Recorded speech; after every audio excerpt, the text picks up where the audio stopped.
ঠিকে আছে যাক দিয়া কাম হৈ গ'ল ভিতৰলৈ গ'ল সেইটোৱে ভাল কথা গৈছে যে আকৌ এইটোৱে ডাঙৰ কথা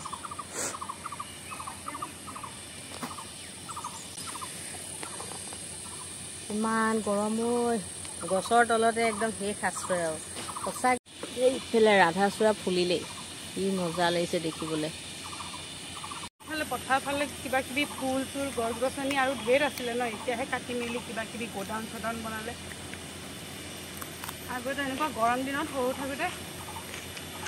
তেতিয়াতো মোবাইলৰ যুগ নাই ন টিভিও চাব নাপাওঁ লাইট চাইট নাথাকে বহি বহি এনেকৈ চাই থাকোঁ পাত লৰিছে নি যেতিয়া দেখোঁ পাত লৰিছে বতাহ দিছে চিধা বাহিৰত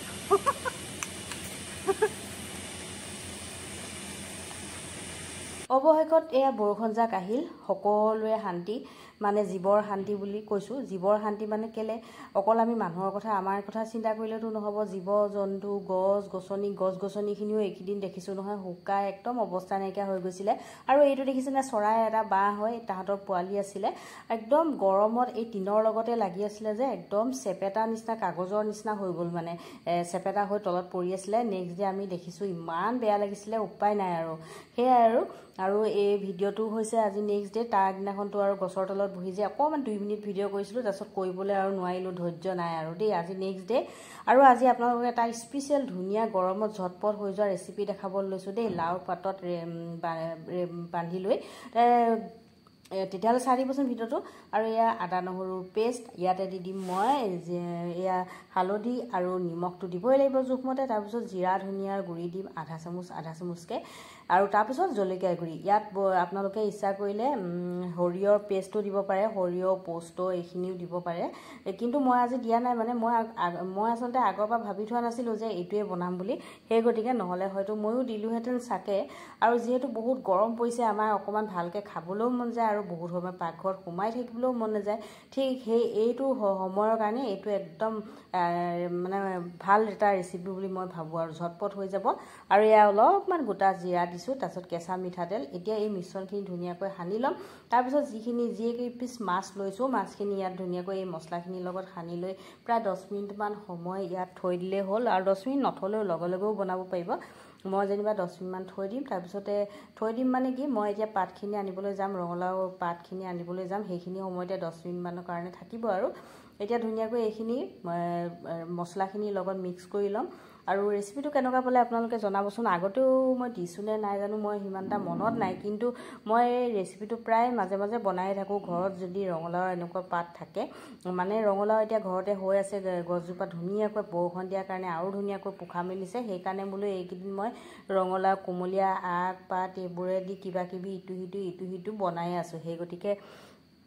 আপোনালোকক এয়া দেখাবলৈ মন গ'ল এয়া দেখিছেনে পাতখিনি আনি মেলি লৈ ধুই পখালি মই ধুনীয়াকৈ ৰেডি কৰি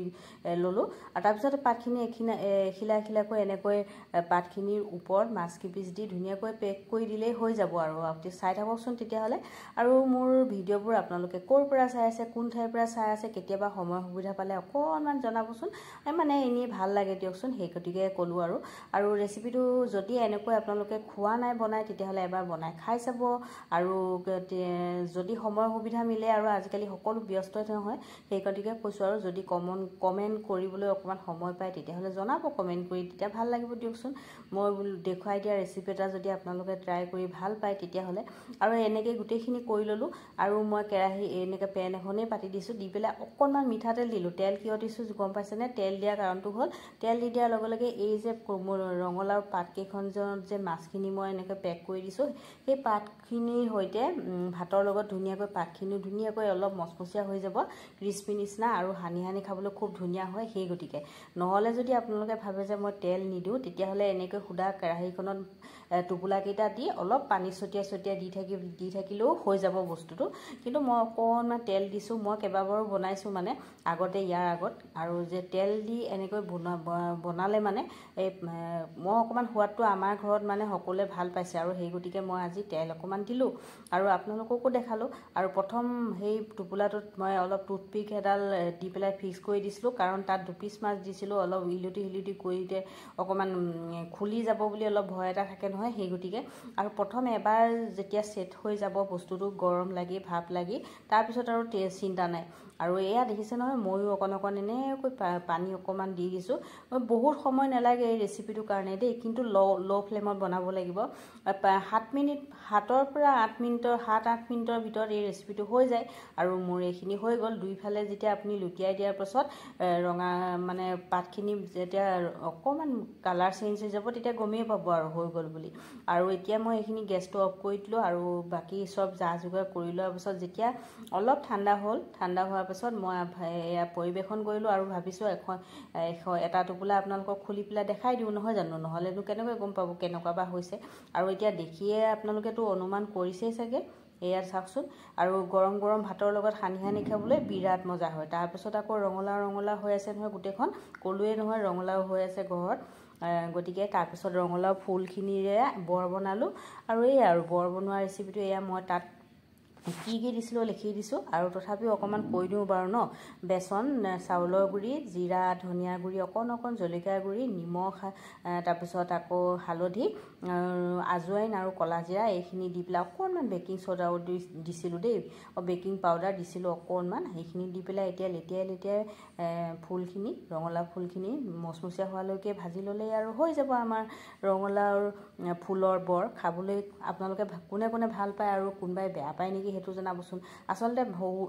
মানে মই বেয়া পায় বুলি খুব কমেই শুনিছোঁ সকলোৱে ভালহে পায় সেই গতিকে মই ক'লোঁ যে কোনে বেয়া পায় তাকে জনাব একদম খোৱাৰ সময়ত যে একদম মচমচীয়া হৈ যায় যে বিৰাট মজা লাগে কিন্তু গৰমে খালেহে বেছি ভাল লাগে ঠাণ্ডা এই ৰেচিপিটো আপোনালোকে ভাত বাঢ়ি মেলি ৰেডি কৰি তাৰপাছতে গৰমে বনাই কাঁহী কাষত সকলোকে পৰিৱেশন কৰি যোৱা এটাহে ৰেচিপি দেই তেতিয়াহ'লে আজিৰ কাৰণে ইমানেই দুগুৱেও যিহেতু বৰষুণ দিলে একদম ঠাণ্ডা